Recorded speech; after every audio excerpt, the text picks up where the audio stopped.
Estávamos conversando sobre o tempo em que eu era um bebê cristão e como seria melhor se eu tivesse aprendido as É. primeiras lições. Vocês não têm ideia de quantos dias eu simplesmente estava chorando e gritando, sem o controle das minhas emoções. Deus, o que eu fiz? Por quê? Onde está a sua presença? E, sabe, se você olhar para Jesus, ele é o melhor exemplo. Quero dizer, aqui está Jesus, né? E as massas, quero dizer, todos eles vieram da Judéia e de Jerusalém para ouvir João Batista. As massas estão no deserto, né? Jesus sai e é batizado. Os céus se abrem e o Espírito Santo desce em forma corporal, tá bom? Como uma pomba. Então, ele vem sobre Jesus. E Deus Pai fala: Este é o meu filho amado, em quem eu me comprazo. Cara, aqui na América somos bons empreendedores. Se isso fosse aqui, diríamos: Deus acaba de anunciar na frente de todo mundo que eu sou seu filho escolhido. Na frente de todo mundo. Sigam-me nas redes sociais e acompanhem tudo. Vejam meus stories agora mesmo. Estou começando o meu ministério. A primeira reunião será em Jerusalém, tá? Mas o que acontece? No versículo seguinte, Jesus, cheio do Espírito Santo, foi conduzido pelo Espírito. Então não foi o diabo que o levou até lá. O Espírito Santo o conduziu ao deserto, sendo tentado pelo diabo por 40 dias. Havia um motivo. E eu vou mostrar esse motivo mais tarde. Então eu quero falar nesta lição sobre o processo de uma promessa. Tá bom? O processo de uma promessa. Primeiro, deixa eu ter certeza de que estamos todos na mesma página. Vamos definir a palavra processo. Processo é uma série de ações ou etapas realizadas para atingir um objetivo final específico, tá? Então, vamos falar sobre o processo de uma promessa. Tudo bem? Agora vamos falar sobre a maneira como Deus trabalha em nossas vidas. Primeiro, ele nos dá uma promessa. Ele faz isso com todos os seus filhos. Se eu me sentar com qualquer crente verdadeiro que tem um relacionamento com o Senhor e dizer: Diga-me o que Deus colocou em seu coração, eles vão responder: Cara, no início da caminhada, sabe, andando com o Senhor por 3, 4 anos, quando eu estava realmente buscando, Deus me mostrava como fazer isso e aquilo. O que acontece quando Deus nos dá uma promessa? Desperta o destino. Entendeu? Lembre-se, ele nos predestinou. Não fique nervoso com essa palavra. Vou falar sobre isso mais tarde, em outra lição. Mas isso desperta o nosso destino. Então, você precisa passar pelo processo. É aí que o processo começa. Deus dá a promessa e então o processo começa. Tá bom? Qual é o processo? É o desenvolvimento da fé e do caráter necessários para cumprir a promessa. Então, em outras palavras, quando a promessa é feita, não temos o caráter e a fé para cumpri-la. Tá bom? Então, a terceira etapa é a promessa ser cumprida. Então, deixe-me usar José como exemplo, tá bom? Deus deu a José um sonho, 2 sonhos. Ele vai ser um grande líder, seus irmãos vão servi-lo, certo? Sua mãe e seu pai vão se curvar diante dele. Quando Deus lhe deu aquele sonho, você sabe o que a Bíblia relata sobre José? Ele tinha um pequeno problema de caráter. Ele era um fanfarrão, ele era um fofoqueiro. Na verdade, mostra que ele denunciou seus irmãos e os colocou em apuros. Entendeu? Então, ele definitivamente não tem o caráter para o que Deus o chamou para fazer. Então, Deus dá essa promessa por meio de 2 sonhos. Desperta o destino de José. E qual é a próxima coisa que acontece? O processo começa. Ele é vendido como escravo. Primeiro, ele vai para um fosso. Adoro dizer que são os pregadores em treinamento nas aulas. Enfim, ele foi vendido como escravo. Foram os seus próprios irmãos que fizeram isso. Tá bom? Quando se era vendido como escravo naquela época, você virava um escravo para sempre. Sua família seria escravizada. Provavelmente teriam sido mais gentis se o tivessem matado. Isso é muito sério. Antes você era o herdeiro de um homem rico, Jacó e Israel. E agora você é vendido como escravo. Cara, ele viu todo o seu destino mudar, entendeu? Então ele está pensando: Deus vai mostrar ao meu pai como meus irmãos foram idiotas. 1 ano de escravidão, 2, 3, 4, 10 anos de escravidão, nenhum sinal de casa. E ele ainda está obedecendo a Deus. Lembre-se, eu disse que amadurecemos quando obedecemos a Deus no meio do deserto. A esposa de Potifar se apaixona por ele. Ele é escravo na casa de Potifar. E ela chega perto dele todos os dias. Mas ele continua resistindo e finalmente ela o agarra pelo manto. Ele diz não, ele foge da imoralidade sexual, faz o que Deus manda. e vai para a masmorra. Olha, nossas prisões parecem clubes se compararmos com as masmorras.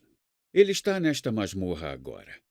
E se houvesse um momento em que ele poderia ter ficado amargurado com Deus, esse momento é agora. Então, depois eu volto nessa história, mas agora eu preciso voltar quando a promessa é dada porque precisamos. Precisamos falar disso nesse momento agora, tá? Deus nos dá uma promessa. Isso é o que realmente importa. Essa promessa vem de Deus?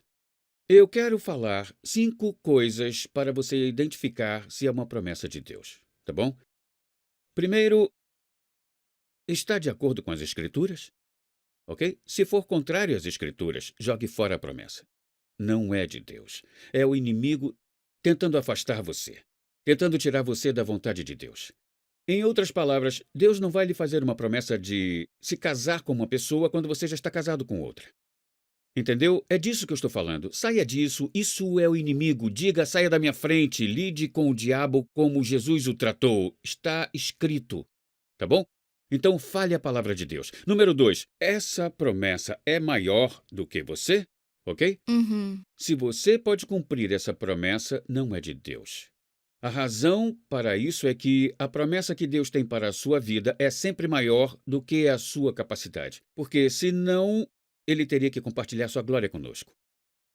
E ele disse, eu não compartilho minha glória com ninguém. Então é por isso que Deus chama o pior aluno de inglês da escola, aquele sem uma escrita criativa. Eu mesmo, certo?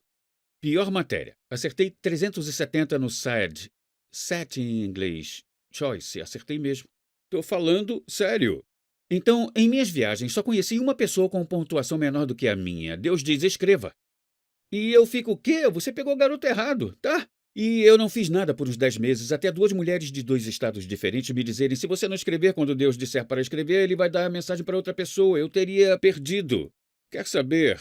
Um dia eu estava sentado lá pensando, nossa, sabe, eu sei que não posso escrever. Bom, então houve outro dia em que eu estava tentando pregar e fiz minha esposa dormir. Essa eu conto depois.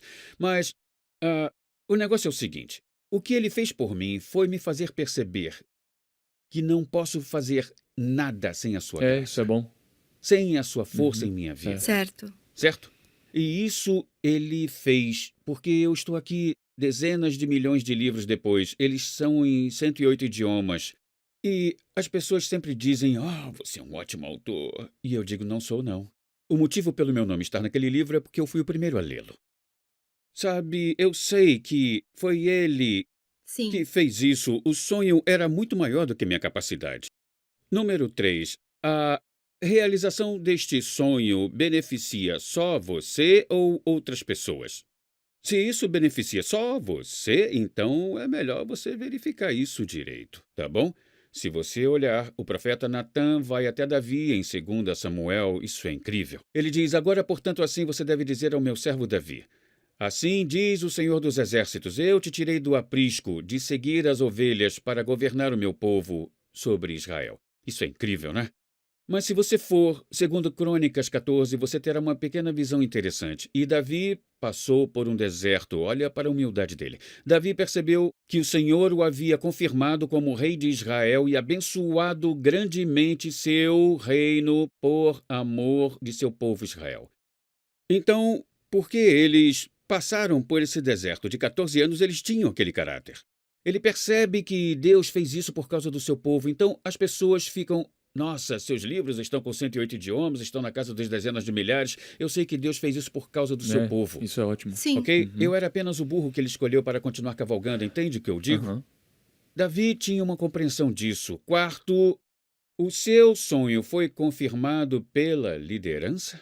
Isso é muito importante. Tá entendendo? A liderança confirmou seu sonho? Se você olhar para Atos 13, tenho certeza de que Paulo já sabia disso, Barnabé já sabia disso. Mas enquanto os líderes da igreja de Antioquia estavam orando e jejuando, o Espírito Santo falou por meio dos líderes daquela igreja e disse, ei, separem Paulo e Barnabé para o trabalho que eu chamei para fazer. Então o Espírito Santo os enviou. E quinto, o sonho. O que Deus falou com você foi repetido? Sabe, mais e mais eu me lembro de Deus enviando ministros que eu respeitava muito, ministros que eram muito respeitados no corpo de Cristo em geral. Para mim, quando eu era estudante de engenharia, John, você é chamado por Deus. repetidamente, porque minha mãe era católica e ela era totalmente contra eu ter contato com qualquer tipo de estudo bíblico, cristianismo e tudo mais. Você foi criado e batizado como católico. Então Deus me enviou esses ministros que tinham ministérios internacionais dizendo: eu não sei por que você está nessa universidade. Um cara me disse: o que está fazendo nessa universidade? Você foi chamado para as nações. E, e o cara que estava me ajudando em minha caminhada com Deus estava bem ao meu lado e ele estava rindo e disse: ele sabe, mas aquele cara também sabia que Deus tinha muito o que desenvolver em meu caráter, pois eu estava longe de estar pronto. Tá bom? E é o seguinte: você sempre vai pensar que está pronto antes de estar pronto. Então prepare-se para isso, tá bom? Contarei mais sobre isso quando contar meus testemunhos pessoais. E Mas deixe-me dizer o seguinte: uma promessa inevitavelmente o conduzirá a uma nova estação. Então, o que acontece com José? Ele teve um sonho e ele agora está no buraco. Ele é um escravo, então ele foi para o deserto. É importante que entendamos isso. Uma promessa irá mantê-lo no curso. Isso é muito importante até que você alcance seu destino. Se você olhar em Lucas capítulo 1, versículo 37, nenhuma palavra ou promessa de Deus será sem poder ou impossível para cumprimento. Deus fala uma palavra e todo o poder é liberado para cumprir essa promessa. Basta permanecer alinhado com a promessa. Número 2, Deus diz: estou alerta e ativo, zelando pela minha palavra para cumpri-la. Foi quando ele falou com Jeremias, um garoto de 16 anos. Tenho certeza de que Jeremias na Bíblia não registra o seu deserto. Ele passou por muitos desertos antes de começar a trazer a palavra do Senhor a Israel. Quero dizer, ajudar. É isso aí, isso. Vamos voltar para José, tá bom? Se você olhar para José, parece que está retrocedendo, entende? Foi escravo por 10 anos, depois masmorra por mais 2. Parece que retrocedeu na sua promessa, né? Porque quando você é colocado em uma masmorra e você é um escravo e você foi acusado de estuprar a esposa do rei, você é colocado ali para apodrecer. Não queriam executá-lo, seria muito fácil. Como eu disse antes, que as nossas prisões são como clubes. Sim, elas são. Eu estive em uma masmorra no Oriente Médio. Geralmente são cinzentas, vazias, abaixo do solo, úmidas, 1 metro de altura. São horríveis. Lugares horríveis. Eles dariam o que é conhecido como pão e água da aflição. Eles dão a você pão e água o suficiente para mantê-lo vivo, porque eles querem que você sofra. É onde José está. Agora, observe isso. Salmos 105. E esse é um dos meus versículos favoritos no Antigo Testamento. Ele enviou um homem antes deles. Então você se lembra que José disse a mesma coisa para os seus irmãos? Você não me mandou É. para cá. Foi Deus. Aham. Isso é incrível quando você pensa sobre isso. Assim como Deus guiou Jesus no deserto, Deus conduziu José ao Egito, mas ele sabia o quão perversos seus irmãos eram. Eles não tinham caráter, e Deus diz: vou usar a falta de caráter deles para cumprir meu propósito em José. Então, Deus não fez aqueles irmãos fazerem isso. Ele sabia que eles fariam isso. Deus não pode ser tentado pelo mal, nem faz o mal. Então, veja, machucaram seus pés com grilhões, ele foi posto a ferros. Opa, peraí. Vocês entenderam? Ele não só está nesta masmorra úmida e apertada. Eles os estão machucando com grilhões e ferros. Pensem nisso, esta prisão não é igual a um clube como a nossa, não é? Ok?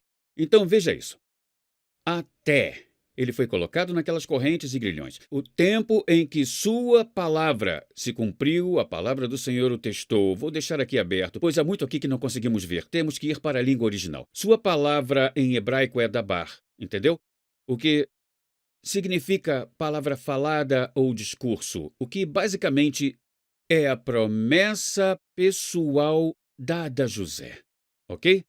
Vamos voltar às Escrituras de novo, até o momento em que a sua palavra, colocamos até o momento em que a promessa pessoal de Deus dada a José se cumpriu. Agora veja isso, a palavra do Senhor o provou.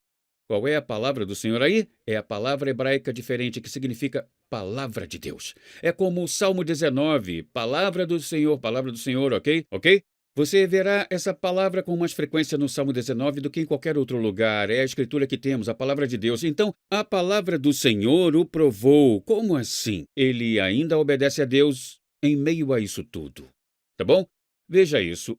Eu o testei. Eu amo isso. É sarap, um verbo que significa refinar. E é isso que nós vamos ver na próxima lição. É só uma prévia.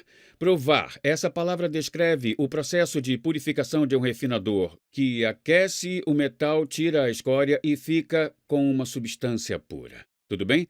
Se você olhar para José, ele não tem caráter para lidar com uma posição de autoridade. Mas quando Deus acaba com ele após esses 12 anos e seus irmãos finalmente voltam, ele não fica amargurado. E ele não diz, vocês me colocaram nesse inferno por 12 anos. Vou mandar todos para a masmorra para o resto de suas vidas. Ele não faz isso, ele não é amargo. Ele diz, Deus os enviou aqui para preservar nossa família.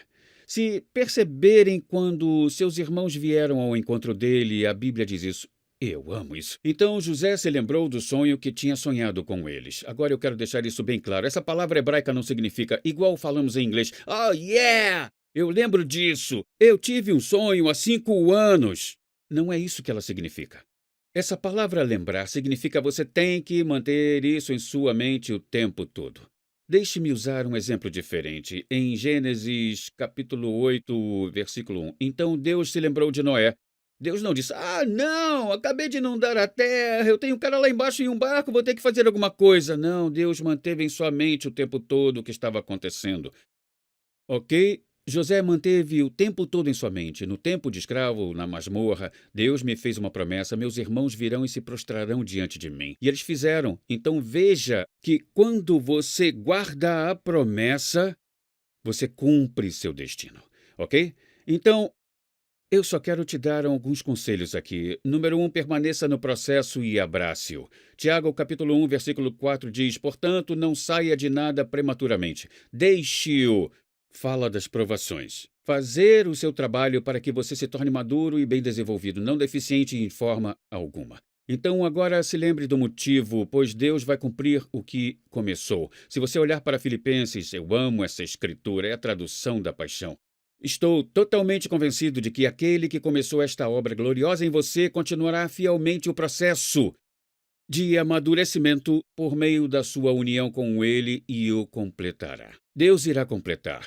Então, enquanto isso, você precisa administrar o processo. E como fazemos isso? Paulo diz a Timóteo, essa ordem te entrego, filho Timóteo, de acordo com as profecias. Essas são as promessas pessoais que Deus fez a ele. Previamente feitas a teu respeito, pelas promessas que Deus fez a ele. José manteve a promessa em mente. Eu vou ser um líder, meus irmãos vão se curvar. Mas você vai travar a boa guerra tendo fé e boa consciência. Cara, quando eu fui salvo, sabe? Eu era só um engenheiro da Universidade de Purdue. Tenho bacharelado em ciências e engenharia mecânica. Estou aqui pensando, eu não fui chamado para ser um engenheiro. Deus me mostra o chamado para o ministério. Eu tenho um desejo para o ministério. Eu pensei, em 1982, que teria que começar meu ministério de pregação, porque Jesus voltaria em 88. Houve um longo processo de amadurecimento nesse menino para que Deus pudesse confiar o que ele me chamou para fazer. Deus quer nos proteger. Ele não quer que nosso chamado nos destrua. E falaremos mais sobre isso depois. Então, depois falaremos mais sobre refinamento na próxima lição.